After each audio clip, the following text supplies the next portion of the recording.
गजानन बनकर आए, भूख लगी, अहंकार में फूला हुआ था सिंदूर।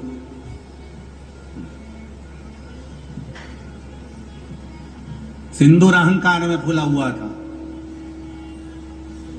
क्या है भोजन? सिंदूर ने अपनी सभा में बैठकर कह दिया कि इस बच्चे को भोजन कराओ, जाओ बालक को भोजन करो। कभी जिंदगी में किसी को छोटा मत समझो।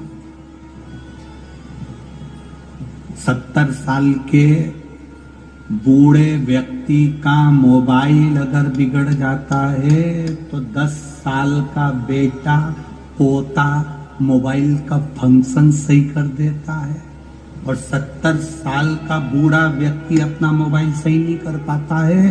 15 साल का पोता गोदी में बैठकर दादाजी मेरे को दो, क्या हो गया बेटा, देख तो जरा इसमें कॉल अपन उठाओ तो बंद हो जाता है, आवाज ही नहीं आती है। मैंने लगा लगा के देख लिया, तो तेरे पिताजी से भी कहा, पिताजी ने देख लिया, बहू से कहा, बहू ने देख लिया। पोता बोला दादा लाओ मेरे को दो। दादा के पलंग पर बैठा पोता, पांव लंबा, गोदी में दादा के पांव, और बैठ के तकिया से और 5 मिनट में करके दे दिया, दादा ये देखो चालू हो गया। देखो दादा ने जो फोन पे बात करी, गजब गजब, छोरे को पारे मेरा बाबू इतना जोरदार, तूने मेरा मोबाइल अच्छा कर दिया। तेरे पिताजी से नहीं हुआ, तेरी माताजी से नहीं हुआ, तेरे भाई से नहीं हुआ, और तू 10 साल का 15 साल का और तूने मोबाइल अच्छा कर दिया। कभी कभी ये मत सोचना कि छोटा किसी काम का नहीं रहता। ये अंदाजा लगा कर रखना, घर में बड़े बड़े बर्तन होते हैं पर वो बर्तन कभी कभी काम आते हैं। घर में जो छोटे छोटे बर्तन होते हैं सबसे ज्यादा काम वो ही आते हैं, इसलिए जो छोटे हैं उनको साथ लेकर चलो। बड़े बर्तन कभी कभी काम आएंगे और छोटे बर्तन, अरे बोलो जम के बोलो जरा, ये बड़े बड़े जो होते हैं ना, ये हम बोलेंगे तुम्हें बुरा लग जाएगा रे बाबा, इसलिए हम बहुत सारी कथा तो गायब कर देते हैं। फिर भी मन करता है कि बोल दो तो अच्छा है, नहीं तो पेट दुखेगा।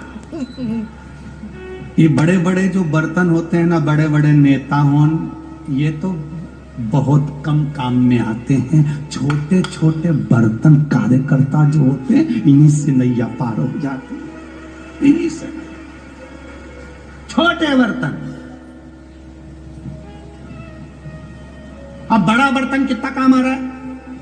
ऊपर से ऑर्डर लिख दिया कलेक्टर साहब ने, नीचे से ऑर्डर कर दिया एसपी साहब ने, उससे नीचे गया एसडीएम साहब, उसके नीचे गया टीआई साहब, और बाकी का जो ये सारा झमेला झेल रहा है वो ऊपर वाले झेल रहा है। ये बेचारे जितने खड़े थे सब छोटे बर्तन थे, तो कथा का पूरा पानी झेल के ले गए।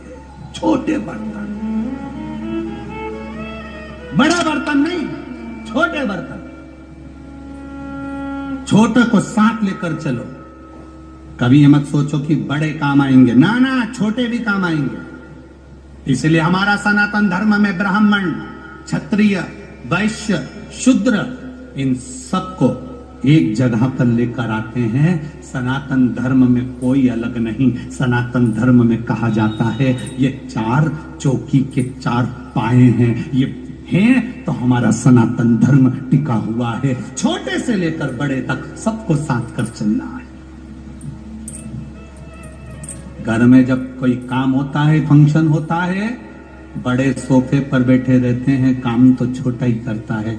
मामी जी भोजन ला दूं, काकी जी रोटी ला दूं, पोछा लगा दूं, कपड़े उठा दूं, सामान रख दूं, छोटा काम आता है। छोटे बर्तन हर जगह काम आ जाएंगे, बड़े बर्तन किसी काम के नहीं। शादी में दहेज में तुम्हें इतने सारे बर्तन मिले, दहेज में बड़े बड़े बर्तन मिले, तुमने कितने बर्तन दहेज के आज तक निकाल के रखे? बोलो जी दहेज के सारे बर्तन निकाले क्या? नहीं, दहेज के सारे बर्तन बोरे में बंद रखे हैं, पर जैसे ही मेहमान ज्यादा बड़े, जा वो बोरे में से छोटा वाला प्लेट लिया तो जा छोटी प्लेट निकालना, चम्मच निकालना, जल्दी जा, छोटी प्लेट, छोटी चम्मच, छोटा सामान, छोटी वस्तु निकाल कर लिया है। इसलिए शिव महापुराण की कथा कहती है, जितने छोटे बनकर अपनी जिंदगी को जियोगे उतने परमात्मा के करीब बने रहोगे, उतने नजदीक में रहोगे। छोटे बर्तन काम बड़े।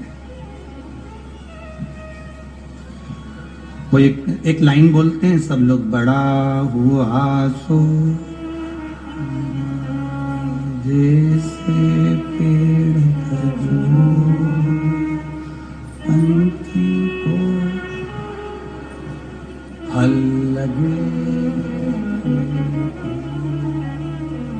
क्या फायदा। छोटे बनकर जिंदगी को जीना एक आनंद का विषय है, आनंद का विषय। सिंदूर ने कह दिया छोटा है, ये छोटे से बच्चे को जाओ भोजन करा दो। गजानन भोजन करने बैठे, सिंदूर ने कह दिया जी मां छोटा सा। अब इनको क्या मालूम था वो छोटा बड़ा भारी था। एक बार में जितना परोसा गया था वो तो एक ही बार की थाली उठा के निपटा गया। दूसरी बार परोसा वो भी खा गए, तीसरी बार परोसा वो भी खा गए। जितना सिंदूर के यहाँ का भोजन था सारा खा गए। द्वारपाल दौड़ कर जाकर बोले सिंदूर महाराज वो तो पूरा खा गया, कुछ नहीं बचा। सिंदूर के मैं राजा महाराजा, क्या कमी, लाओ और दो। वो और खा गया। आखिरी में सिंदूर को लगा मैं पार्वती जी का हाथ पकड़कर इसलिए ला रहा था कि उनके घर में औलाद ना हो। ब्रह्मा जी ने कहा गणेश जी का प्रागट्य होगा और तेरे प्राण हरेगा। सिंदूर की बुद्धि में आया ये कहीं गणेश तो नहीं है, गणेश तो नहीं। तब सिंदूर उस बालक के साथ में युद्ध करने के लिए आतुर हुआ।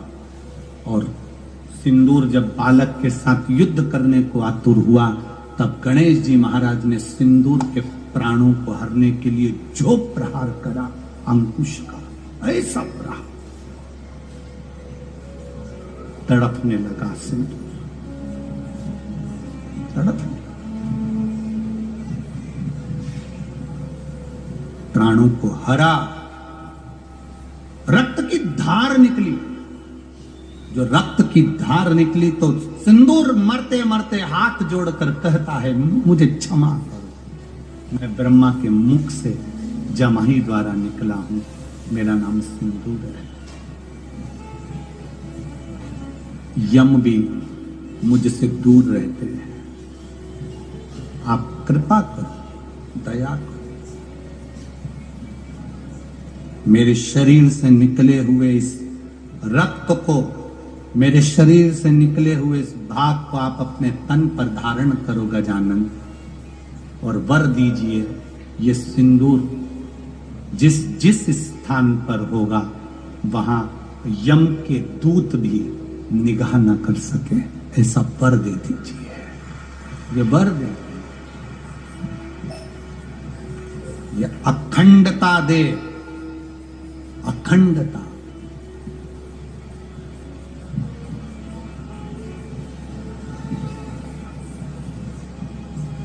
तुमने मेरी माता का हाथ का स्पर्श किया है?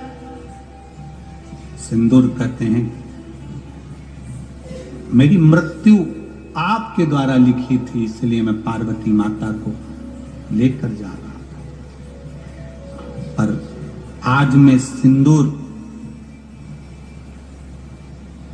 गजानन आपके चरणों को मस्तक रखकर ये मांगना चाहता हूं कि जिस नारी के मांग में मस्तक पर ये सिंदूर रहेगा उस नारी का सौभाग्य अखंड रहेगा। ये वर दे दो, अखंडता वर दिया।